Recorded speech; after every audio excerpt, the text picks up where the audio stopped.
আজকে আমি করে দেখাবো খুব সহজে আর খুব কম কিছু দিয়ে বাড়িতে থাকা সব উপকরণ দিয়ে এগ চিকেন মোগলাই, যেটা সকলেরই ভীষণ প্রিয় আর সেটা বাড়িতেই করে দেখাবো।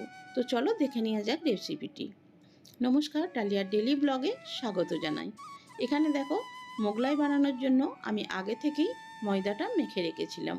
তোমরা লুচি বানানোর যেমন ময়দা মাখো বা মোমো তৈরি সেইভাবেই ময়দাটা মেখে কিছুক্ষণ 10-15 মিনিট রেস্টে রাখবে। আর এখানে স্টাফিংয়ের জন্য আমি চিকেন কিমা আগে থেকেই করে রেখেছি। এখানে দেখো, অল্প পরিমাণ চিকেন ছিল আমার, 150 গ্রাম মতো চিকেন। সেটাকেই আমি গ্রাইন্ডারে পেস্ট করে নিয়েছি আর তার মধ্যে দিয়েছিলাম লঙ্কা, গোলমরিচ, আদা, রসুন, পেঁয়াজ সব একসঙ্গে দিয়ে আমি এটাকে একটা পেস্ট বানিয়ে নিয়েছি। স্বাদ অনুযায়ী লবণ, জিরের গুঁড়ো, ধনের গুঁড়ো। আর চিকেনটা একটু কম থাকার জন্য আমি কিছুটা গাজর আর ক্যাপসিকামও গ্রেট করে দিয়েছি, অল্প পেঁয়াজ কুচি দিয়েছি। তোমরা পছন্দ না করলে শুধু চিকেনটাই দিতে পারো, তবে আমি একটু ভেজিটেবলস দিয়েছি এর মধ্যে। আর হাতে একটু জল নিয়ে চেপে চেপে আমি একটা মোগলাইয়ের শেপ দিয়ে নেব। আর রুটিটা একটু বড় সাইজ করে বেলতে হবে, যাতে পুরটা খুব ভালোভাবে ভরা যায়। খুব ছোট হলে ভালো লাগবে না। তো আমি এই সাইজেরই মোগলাইটা বানিয়ে নিয়েছি। আর দেখো, একদম একটা মোগলাই আমার রেডি হয়ে গেছে। ভিডিওটা বেশি বড় হয়ে যাবে, তাই আগে থেকেই আমি এগুলো করে রেখেছিলাম। আর তোমরা যেমন মোমোর স্টাফিং করো সেরকমও স্টাফিং করে তোমরা এই মোগলাইটা বানাতে পারো। এটা যে চিকেন দিতে হবে তাও না, এটা তোমরা ভেজিটেবল দিয়ে বা শুধু ডিম দিয়ে, মাছ দিয়ে, যে যেমন পছন্দ করো সেইভাবেই বানিয়ে নিতে পারো বাচ্চাদের টিফিনে বা নিজেদেরও বাড়িতে এটা তোমরা বানাতেই পারো। আমি আর একটা বানিয়ে দেখিয়ে দেব। তবে রুটিটা একটু বড় করে বেলার চেষ্টা করতে হবে, আর খুব বেশি মোটা হয়ে গেলে ভাজতে অসুবিধা হবে। তাই চেষ্টা করতে হবে যতটা পারা যায় পাতলা করে বেলতে হবে। তো দেখতে থাকো বন্ধুরা, আজকের ভিডিও আশা করি ভালো লাগবে। আর ভালো লাগলে অবশ্যই লাইক কমেন্ট করো। আর যারা নতুন আমার ভিডিও দেখছো, ভালো লাগলে অবশ্যই চ্যানেলটি সাবস্ক্রাইব করার অনুরোধ রইল। আর এখানে দেখো, আমি 2টো ডিম নিয়েছি। চাইলে আরও বেশি দেওয়া যেতে পারে, তবে আমি অল্প কিছু দিয়ে বানাবো বলে অল্প অল্প জিনিস নিয়েছি। তোমরা চাইলে ডিমের পরিমাণটা বাড়িয়ে দিতে পারো আর চিকেনের পেস্টের সঙ্গে মিশিয়েও দিতে পারো, কারণ সকলের ঘরে সব সময় সবটা থাকে না। আমি সেই কারণেই কম কিছু দিয়ে বানাবার চেষ্টা করেছি, যাতে এটা যে কেউ বানাতে পারে বাড়িতে আর বাচ্চাদের বায়নার হাত থেকে বাঁচতে পারে। চিকেন তো আমাদের কম বেশি সবার ঘরেই আসে, সেখান থেকে কিছুটা অল্প পরিমাণ চিকেনের সলিড পিস সরিয়ে রাখলে অবশ্যই এই ধরনের ছোট ছোট রেসিপি বানিয়ে নেওয়া যেতে পারে। আমি অল্প একটু ক্যাপসিকাম, গাজর দিয়েছি, এতে টেস্টটা কিন্তু ভীষণ ভালো আসবে। আর যারা ভেজিটেবল খেতে চায় না, সেক্ষেত্রেও ভেজিটেবলটাও খাওয়ানো যাবে। তোমরা চাইলে এটা নাও দিতে পারো, শুধু চিকেন পেঁয়াজ দিয়েও করতে পারো। তো দেখো, আবার আমি ওই শেপেই এটাকে বানিয়ে নেব।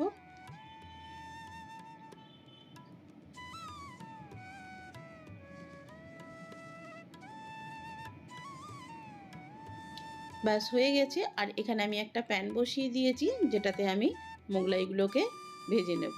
এখানে আমি সরষের তেল ব্যবহার করছি, তোমরা চাইলে রিফাইন্ড অয়েলও ব্যবহার করতে পারো। তবে সরষের তেলের ফ্লেভারটাই আমার ভীষণ ভালো লাগে। আর যেহেতু চিকেন আছে, সেক্ষেত্রে আমি এটা সরষের তেল দিয়েই করব।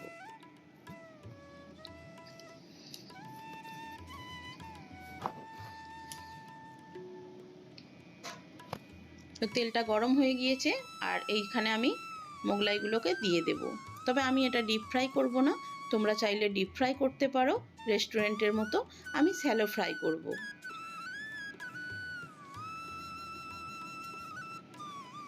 কারণ এটা হেলদিও হবে। যারা তেল বেশি পছন্দ করো না, তারা এইভাবে স্যালো ফ্রাই করেও এটা বাড়িতে খেতে পারো। আর ভালো না লাগলে তোমরা তখন ডিপ ফ্রাইও করতে পারো। এটা নিজেদের পছন্দ অনুযায়ী মোগলাইগুলো তোমরা ভেজে নেবে।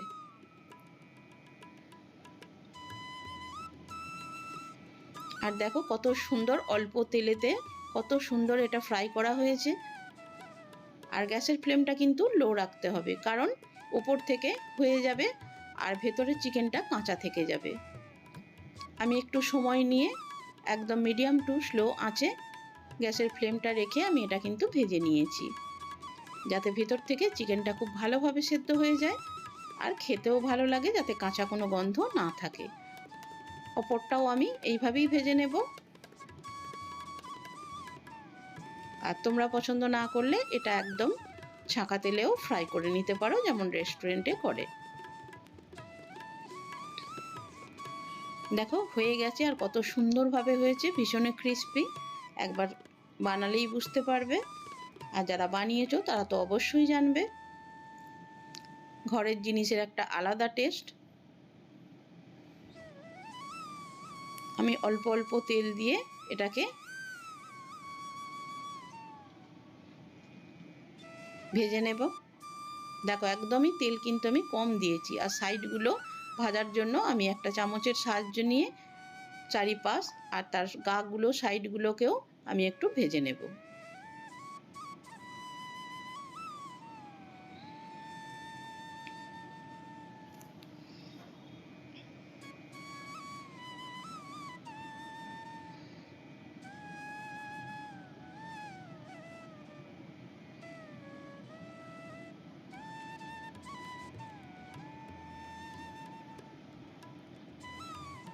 সবগুলো আমার কমপ্লিট হয়ে গেছে। আর চলো দেখাই যে এটা কেমন হয়েছে তোমাদেরকে কেটে।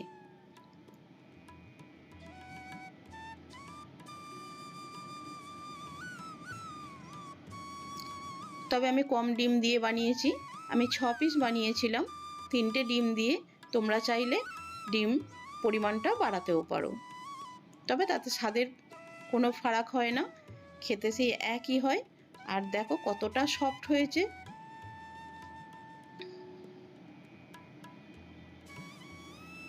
আর চিকেনটাও খুব ভালোভাবে ভেতরে সিদ্ধ হয়ে গেছে।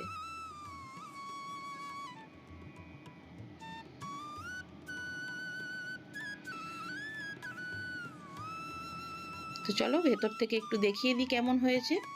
দেখো, আর খেতেও দুর্দান্ত হয়েছিল বন্ধুরা। অবশ্যই একবার বাড়িতে এইভাবে ট্রাই করো।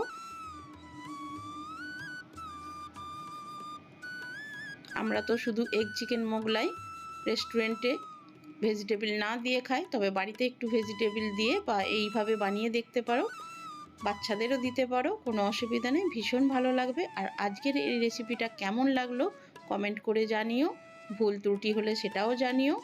আর এটা আমি সসের সাথে পরিবেশন করব। আর পেঁয়াজগুলোকে একটু আমি ডিজাইন করেও কেটে নিয়েছি। একদম রেডি হয়ে গেছে এটা পরিবেশনের জন্য।